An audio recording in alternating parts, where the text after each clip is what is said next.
कुल मिलाकर कहें तो एबीवीपी के किसी छात्र की कोई भी मांग को नहीं माना गया है, ना ही ओम प्रकाश राजभर को हटाया गया है, ना ही।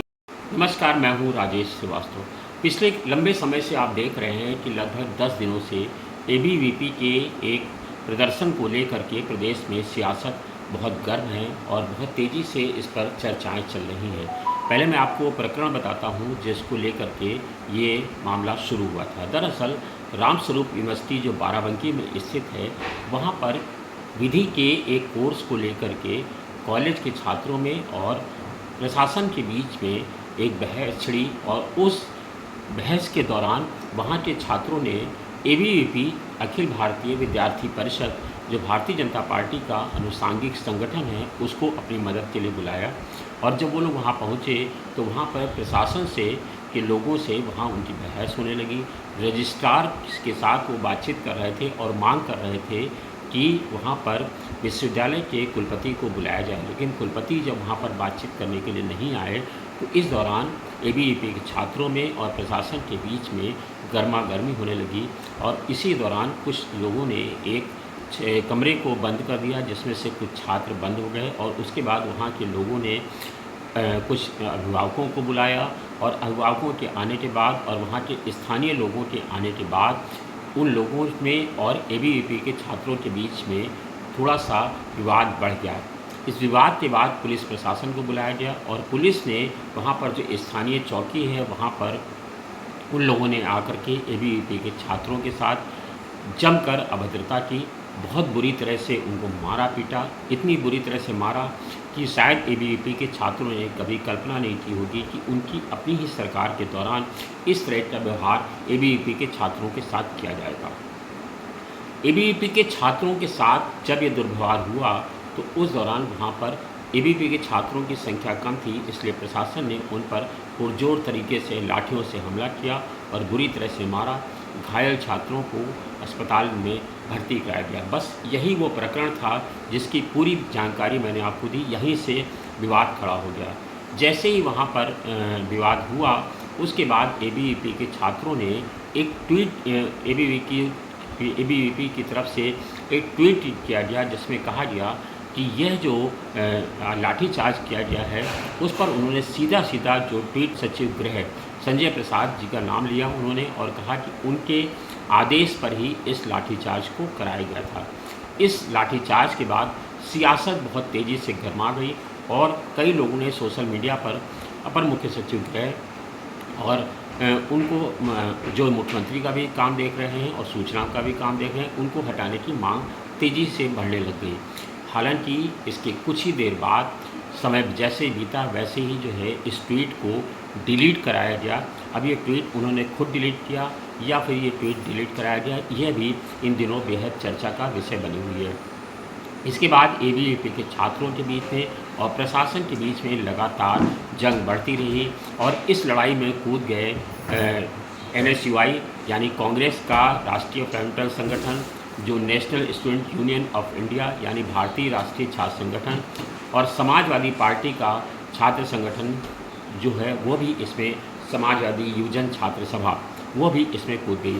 शायद ये प्रदेश के इतिहास में पहला मौका रहा होगा जब छात्रों की लड़ाई में तीनों छात्र संगठनों की राजनीतिक दलों की इकाइयों ने एक साथ प्रदर्शन किया। और आपको बता दूं, समाजवादी पार्टी ने इसमें बढ़ चढ़कर प्रदर्शन किया और विधानसभा को घेरने का प्रयास किया, राजभवन पे घेराव किया और बड़ी संख्या में यहाँ से पुलिसकर्मियों ने समाजवादी जनसभा और कांग्रेस के छात्रों को उठा करके इको गार्डन भेजा और वहीं से इस मामले को लेकर लगातार तनाव बढ़ता गया।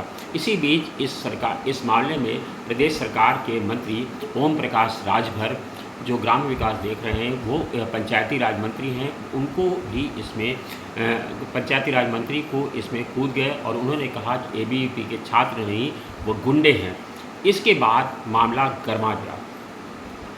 एबीवीपी के छात्र लगातार प्रदर्शन कर रहे थे और उन्होंने ओम प्रकाश राजभर के घर पर पथराव किया और वहाँ पर प्रदर्शन किया जमकर और वो लगातार ये मांग कर रहे थे कि ओम प्रकाश राजभर को मंत्री पद से हटाया जाए और ओम प्रकाश राजभर के को सार्वजनिक रूप से माफ़ी मांगे कि उन्होंने ऐसा बयान क्यों दिया था। ये सब मामले चल ही रहे थे तभी एबीवीपी के छात्रों ने से मुख्यमंत्री की मुलाकात होती है।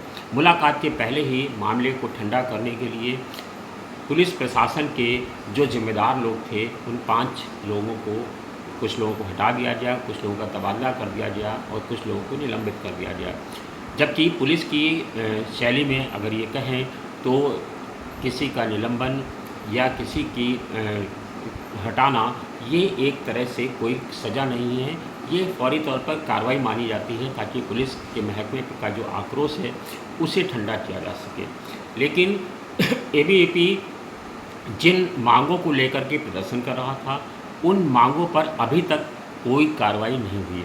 इसी बीच मुख्यमंत्री योगी आदित्यनाथ से एबीवीपी का एक प्रतिनिधिमंडल उनके राष्ट्रीय मंत्री अंकित शुक्ला के नेतृत्व में मिला और उन्होंने वहां पर बातचीत की, जिसके बाद निकल के आकर के उन्होंने कहा कि हमारी सभी मांगों को मान लिया गया है।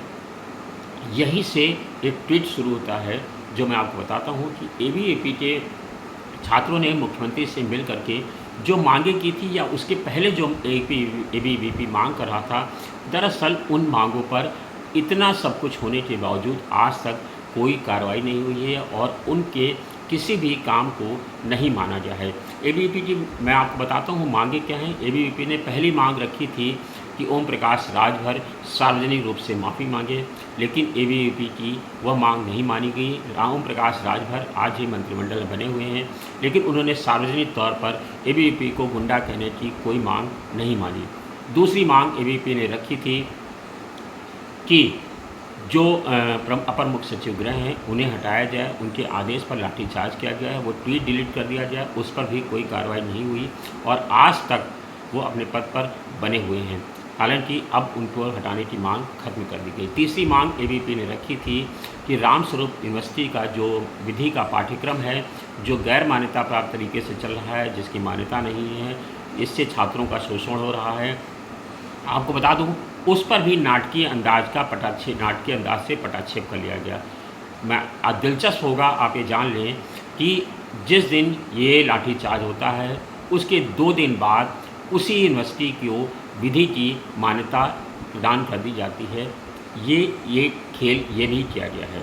खाली रामस्वरूप यूनिवर्सिटी के एक 3 शेड को गिरा करके ये कह दिया गया कि रामस्वरूप यूनिवर्सिटी पर कार्रवाई कर दी गई। हालांकि सरकार ने सभी विश्वविद्यालयों की, सभी निजी विश्वविद्यालयों की, सभी डिग्री कॉलेजों को एक समर्थ पोर्टल बनाया है। एक पोर्टल बना करके अब एक समिति बनाई गई है जो 15 दिन में सरकार को रिपोर्ट सौंपेगी और सभी स्कूलों के, कॉलेजों के, यूनिवर्सिटीज़ के पाठ्यक्रम की जांच होगी और उनको एक शपथ पत्र देना होगा कि उनके यहाँ जो पाठ्यक्रम चल रहे हैं वो कहाँ से मान्यता प्राप्त हैं, उनकी छात्र संख्या कितनी है, ये सारे चीज़ों की मांग मानी गई। लेकिन कुल मिलाकर कहें तो एबीवीपी के किसी छात्र की कोई भी मांग को नहीं माना गया है, ना ही ओम प्रकाश राजभर को हटाया गया है, ना ही राम प्रकाश जो यूनिवर्सिटी थी रामस्वरूप यूनिवर्सिटी उसके पाठ्यक्रम को मान्यता भी दे दी गई है, ना ही अपर मुख्य सचिव संजय प्रसाद पर कोई कार्रवाई की गई है। ये पूरा प्रकरण है जिससे एबीवीपी के छात्रों को सिर्फ झुंझुना पकड़ाया गया है, ये कह करके कि अब सभी कॉलेजों की जांच की जाएगी और इस मामले में जो दोषी लोग हैं उन पर कार्रवाई की जाएगी। लेकिन अब ये किस पर क्या गाज गिरेगी यह तो आने वाला समय ही बताएगा। फिलहाल एबीवीपी के छात्रों में आक्रोश है और उनका मानना है कि नेताओं ने मुख्यमंत्री से मुलाकात तो कर ली, लेकिन अपनी ही सरकार में होने के बावजूद हम पर जिस तरह से लाठियाँ चली हैं और हमारी मांगों को जिस तरह से अनसुना किया गया है वो हमारे लिए अच्छा नहीं है और इसको लेकर के सरकार के प्रति उनका आक्रोश बढ़ता जा रहा है। धन्यवाद, शुक्रिया।